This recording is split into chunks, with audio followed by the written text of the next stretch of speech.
Fala, nossa atleticana, tudo bem com vocês? O meu nome é Luiz, sejam bem-vindos ao canal Palavra do Atleticano. E no vídeo dessa quinta-feira a gente vai falar sobre a lesão de Thiago Heleno e como ela impacta o planejamento do Furacão a curto e médio prazos. Então fiquem comigo que logo depois da vinheta a gente volta para falar tudo sobre esse assunto.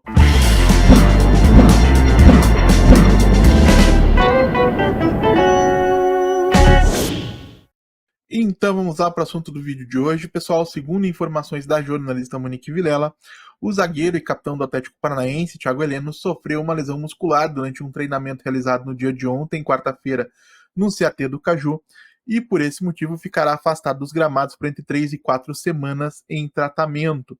E é claro que essa situação já acendeu um sinal de alerta na comissão técnica encabeçada pelo Cuca e entre os torcedores nas redes sociais, porque a partir da lesão do general, o Furacão passa a contar somente com Kaique Rocha, Matheus Gamarra e Marcão entre as opções de zagueiros disponíveis no seu elenco principal. E por mais que eu vá entrar em questões práticas daqui a pouquinho, eu acho que vale a gente resgatar um tema que eu tenho debatido de maneira recorrente aqui no canal, que é a necessidade do Atlético tratar o Campeonato Paranaense, o início da temporada de um modo geral, mas especialmente o Campeonato Paranaense, com a importância que ele tem, que é rigorosamente nenhuma.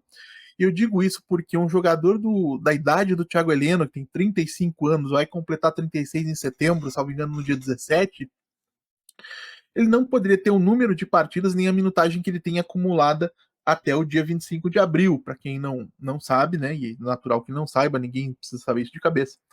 Das 23 partidas disponíveis, possíveis que o Atlético disputou em 2024, sendo 17 delas pelo Campeonato Estadual, 3 pelo Brasileirão e 3 pela Sul-Americana, o Thiago Heleno disputou 17, todas como titular, e em 16 partidas ele completou os 90 minutos.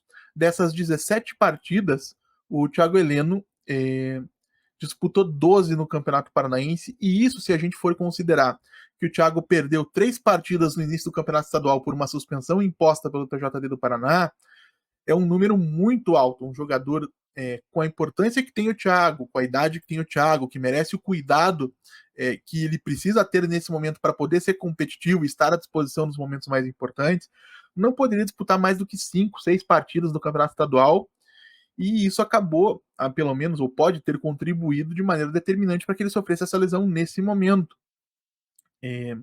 Porque o Thiago só foi preservado em 2 partidas pelos rodízios do Osório, e, curiosamente, né, ontem, quando o Cuca optou por não levá-lo juntamente com outros jogadores para Montevidéu para enfrentar o Danúbio. E a grande questão, ou o que mais se lamenta, além, lógico, da limitação de opções a partir desse momento, é que o Thiago, além de ser uma liderança dentro de campo, um jogador muito respeitado pela história que ele construiu dentro da Arena da Baixada, né, agora a Liga Arena, ele vinha recuperando um melhor nível técnico desde a chegada do Cuca. É claro que teve alguns problemas, acho que a partida contra o Grêmio foi um dos momentos em que isso ficou mais evidente, mas isso porque, da forma como o confronto se estruturou, o Atlético acabou sendo obrigado a se defender em transição, né, defender em profundidade. E aí o Thiago, que não tem mais a mesma velocidade, a mesma explosão que em outros momentos da carreira, acabou ficando exposto e pagando caro com uma atuação ruim, mas por conta de um contexto coletivo, não necessariamente por uma incapacidade dele. Quando o Atlético se defendeu bem, o Thiago Heleno vinha respondendo bem sob o comando do Cuca. E aí muita coisa acabou sendo discutida desde que a informação foi divulgada, e uma delas é a saída do Pedro Henrique para o Bragantino, né? O fato do Atlético não ter contratado um zagueiro, chegou a sondar o Wagner Leonardo, zagueiro do Vitória, mas acabou não avançando com uma proposta, ou na verdade até fez uma proposta, mas que acabou sendo rechaçada pelo clube baiano. Eu penso da seguinte maneira, gente. O Pedro Henrique tinha contrato somente até o final do ano, era um jogador que a relação com a torcida já vinha desgastada, existia um impasse em relação à renovação contratual, o Atlético queria somente mais um ano de renovação para poder negociar o jogador em janeiro de 2025, e o Pedro Henrique queria mais 3 anos de contrato, um contrato mais longo que não seria do interesse do clube.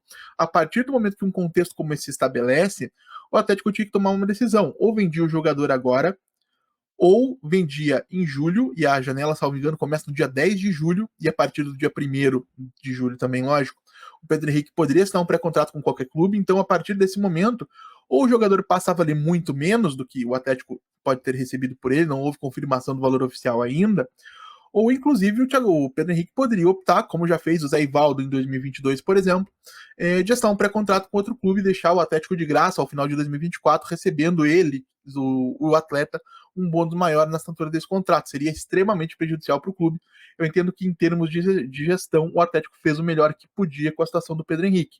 Acho que, lógico, o ideal seria tê-lo vendido antes. Eu defendo a saída do Pedro Henrique do Atlético desde 2022, pelo menos, que ele poderia ter o seu ciclo encerrado no início de 2022. E se a coisa chegou a esse ponto, o Atlético lidou com a situação da melhor maneira possível diante do cenário que se apresentou. Outras possibilidades, e que eu gosto, é a reintegração de Lua Patrick e de Lucas Belezi, que estão afastados do elenco por uma decisão da comissão técnica, mas que não conseguiram ainda um destino, né? Não foram emprestados, não foram negociados e estão ainda treinando em horário separado no CT do Caju. Eu sempre defendi aqui que a utilização das categorias de base era parte fundamental do projeto esportivo do Atlético. Acho que isso segue vigente até os dias de hoje. E nesse contexto, onde o Cuca precisa de mais opções, o Atlético não tem a liberdade de ir ao mercado, porque a janela, essa curta janela de abril já se encerrou e a próxima abre só em julho, ou o Atlético vai atrás de um zagueiro que esteja sem contrato no mercado, e aí as opções são raras e de rara qualidade, de baixa qualidade nesse sentido, ou o Atlético abre, ou a comissão técnica abre a cabeça para a possibilidade de contar com esses meninos, porque são jogadores importantes. O Lua Patrick, passagens por seleções de base, mesmo caso do Lucas Belezi. O Lua Patrick com alguns momentos positivos pelo América Mineiro, pelo Red Bull Bragantino. E o Belezi, que fez um campeonato paranaense ok enquanto foi aproveitado. Achei que poderia sim ter recebido mais oportunidades, embora o Cuca tenha pensado, evidentemente, de forma diversa. O Atlético precisa destinar esses jogadores. E isso, a própria utilização deles nesse momento pode acabar em algum momento permitindo uma saída ou um empréstimo, ou até que um deles surpreenda e venha realmente se tornar uma opção para daqui até o final do ano, daqui até o final da próxima temporada, conforme o rendimento permitir.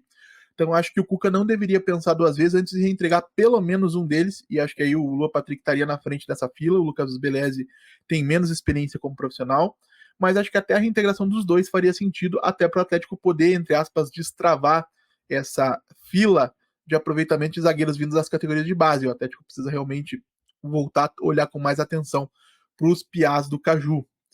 E por último, e não menos importante, a gente vai ter, lógico, o Marcão precisando ganhar espaço, ser testado, um jogador alto, de bom porte físico, até com alguma força muscular, bom por cima, né, até pela estatura que tem, mais de 1,90 m, pode acabar vindo a surpreender. A gente viu a importância de jogar, né, com frequência teve para o Kaique Rocha de 2023 para cá, nesse início de 2024, ele acabou se consolidando como uma opção muito importante. Isso poderia acontecer com qualquer um desses meninos, com o Luan, com o Belezi, com o Marcão, mas o Cuca vai precisar abrir a mente para a possibilidade de usar esses meninos durante aí, pelo menos esse período em que o Thiago Heleno esteja afastado. Então, é uma fatalidade. Entendo que poderia ter sido impedida, ou que a gente teria menos chance de passar por isso se o Campeonato Paranaense tivesse sido tratado de maneira diferente. Acho que o cenário ideal ainda em 2025, por exemplo, restabelecer o projeto de aspirantes, preservar os jogadores da equipe principal durante o Campeonato Paranaense. É um torneio que não tem importância nenhuma.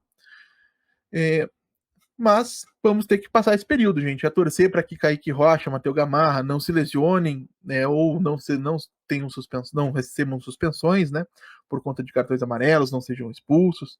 Enfim, para que o Atlético possa passar por esse período sem maiores percalços, embora certamente isso vá cobrar desses jogadores um desgaste ainda mais acentuado. E tomara, e aí um desejo particular meu, que o Matheus Gamarra possa se provar um zagueiro digno de estar sendo utilizado com mais frequência. O Paraguai é muito bom jogador, com a bola e sem a bola. Era um líder durante o seu período lá no futebol paraguaio. Tem passagem por seleção. Acho que é um jogador que tem tudo para crescer durante esse momento. Torço para que seja assim.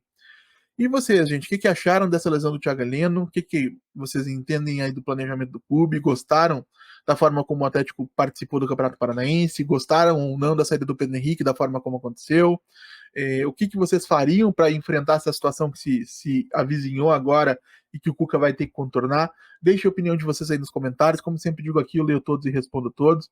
E se você chegou até aqui, vou pedir que você deixe o seu like, se inscreva no canal, compartilhe conteúdo em redes sociais. A gente volta a falar do Atlético Paranaense no sábado aqui no canal Palavra Atleticana. Amanhã eu tenho um compromisso, não sei se vou conseguir gravar. Então é isso, gente. Muito obrigado mais uma vez pela atenção de todos e até a próxima.